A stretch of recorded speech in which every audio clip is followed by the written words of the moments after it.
హిందూ పురాణాల ప్రకారం సృష్టిలో 4 యుగాలున్నాయి. సత్యయుగం, త్రేతాయుగం, ద్వాపర యుగం, కలియుగం.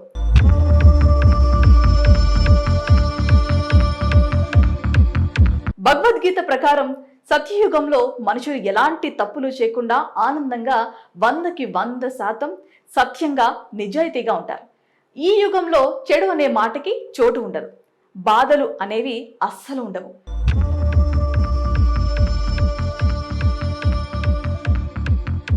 రెండోది త్రేతాయుగంలో దాదాపు 3 వంతుల వారు మంచిగా, 1 వంతు వారు చెడు బుద్ధితో ఉంటారు. అంటే శ్రీరామచంద్రుడు ఈ యుగంలోని వాడే.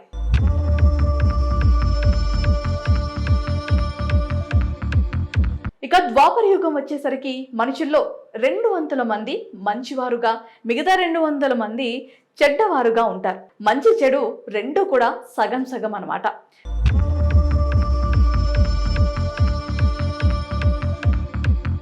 చివరగా 4వ యుగం కలియుగం ప్రస్తుతం నడుస్తున్న కాలం. ఈ యుగానికి అధిపతి కలిపురుషుడు. అంటే కలి ఎప్పుడు చేదుకి సంకేతంగా ఉంటాడు.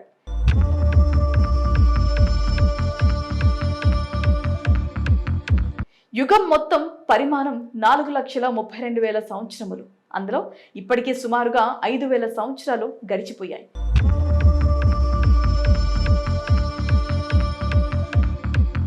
హిందూ బౌద్ధ కాలమానములకు ఆధార గ్రంథమైన సూర్య సిద్ధాంత ప్రకారం క్రీస్తు పూర్వం 3102 ఫిబ్రవరి 13 కలియుగం ప్రారంభమైంది.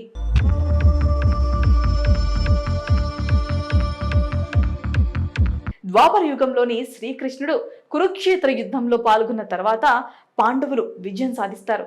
కొన్నాళ్ళు వారు అద్భుతమైన రాజపాలన కొనసాగిస్తారు.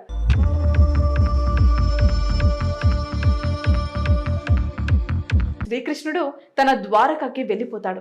గాంధారి ఇచ్చిన శాపం మూలాన జర అనే వేటగాడి బాణానికి బలి అయ్యి అవతారం చాలిస్తాడు. అక్కడితో ద్వాపర యుగం అంతమై కొత్తగా కలియుగం ప్రారంభమైంది.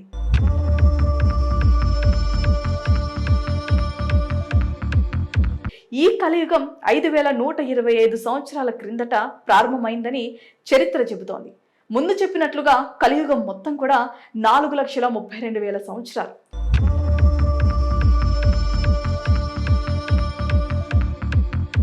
ప్రస్తుతం 2024 సంవత్సరానికి ఇంకా 4,26,875 సంవత్సరాలు మిగిలి ఉంది. మరి కలియుగం ఎందుకు అంతమవుతుంది అనే దానికి కారణాలు చూస్తే,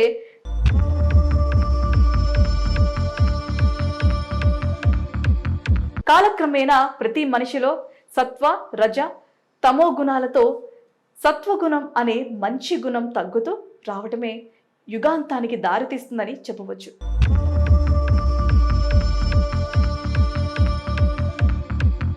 అసలు భగవంతుడిని తలుచుకునే వారే కనిపించరు.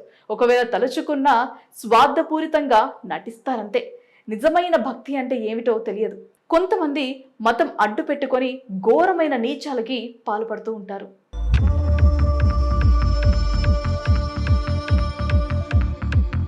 కలియుగంలో మనుషులు ఉన్నత స్థానానికి చేరుకోవడానికి రకరకాలుగా ఏ తప్పు చేయడానికైనా దిగజారుతూ, అడ్డదారులు తొక్కుతూ, వయసు, ఎత్తు, బలం, జ్ఞానం, ఆకర్షణ వంటివి రాను రాను కలియుగంలో తగ్గిపోతున్నాయి.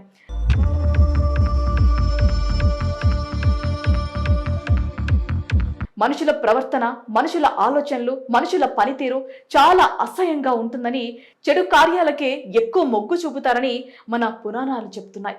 భగవద్గీత ప్రకారం కలియుగం అంతమవడానికి ముందు భూమి మీద ఆవులు ఉండవట.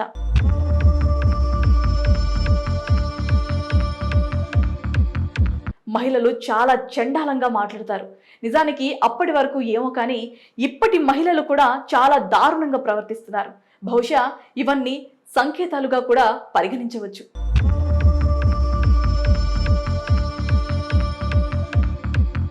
అంటే ఎంతో ఓర్పు, సహనానికి మారుపేరైన మహిళలు వ్యతిరేక స్వభావం కలియుగం అంతమయ్యే ముందు కలిగి ఉంటారు.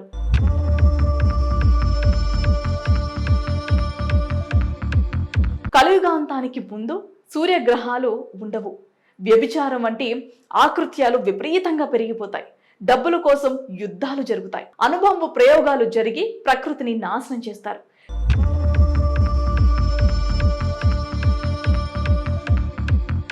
కలియుగం అంతానికి ముందు మనుషుల జీవిత కాలం కేవలం 16 సంవత్సరాలు మాత్రమే. అంతకంటే ఎక్కువ బతకలేరు. జీవితం మీద అసహ్యం పుడుతుంది.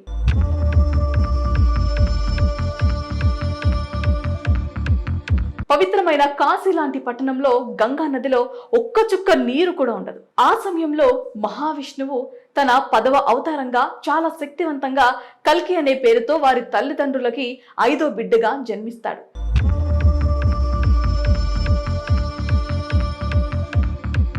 తన తండ్రి పేరు విష్ణుయాశ, తల్లి పేరు సుమతి అయ్యే అవకాశాలు ఉన్నాయి. ఇక కల్కి తెల్ల గుర్రంపై స్వారీ చేస్తూ తెల్లగా నిగనిగలాడుతూ ఉంటాడు. తనకు కోపం వచ్చినప్పుడు చర్మం రంగు నల్లగా మారుతుంది. అలా భూమిపై జరుగుతున్న అన్యాయాలు, అధర్మాలన్నీ సహించలేడు. చెడుగా ఉన్న దుర్మార్గుల్ని అంతం చేస్తాడు.